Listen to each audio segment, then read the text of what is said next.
Hi, my name is Mackenzie Washington. Here is my student ID. I've cut my hair since, but it's okay. My cat is in my lap, so hopefully that's okay. My PowerPoint presentation is on agoraphobia. Agoraphobia is characterized by intense fear, almost debilitating, or is debilitating fear of open spaces and crowded spaces that would be difficult or embarrassing to exit from. What is agoraphobia, you may ask? Agoraphobia, according to our textbook by Brindley and Daffin, agoraphobia involves fear or anxiety in environments perceived as unsafe with no exit.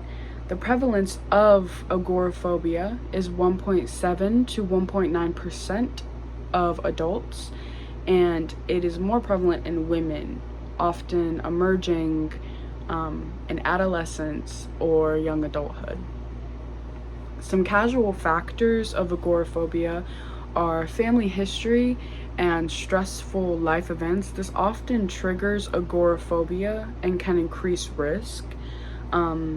Agoraphobia tends to include vestibular dysfunction, which can lead to an over-reliance on visual or tactile senses, which this can increase spatial disorientation, which often leads to an increased anxiety of these open and crowded spaces. So, signs and symptoms of agoraphobia, typical situations where a person with agoraphobia would tend to avoid is public transit or public transport, open and crowded spaces, and an avoidance of these situations can lead to home confinement and depression or substance abuse due to an inability to function daily life, being able to go out, being able to be a functioning member of society.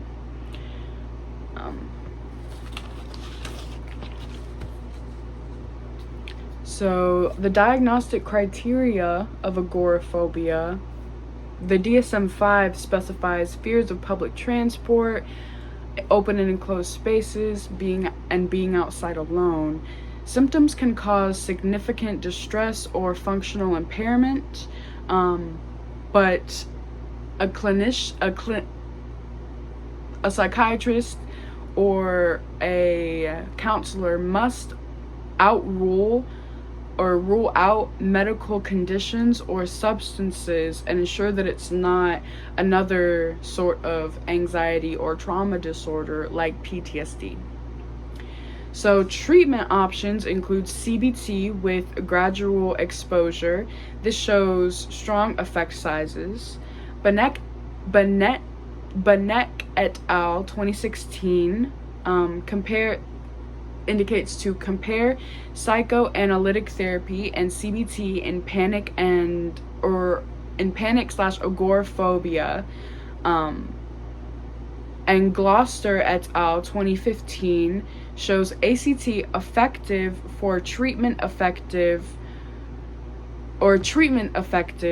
for treatment-resistant patients in medium to large effective sizes maintained at 6 or more months.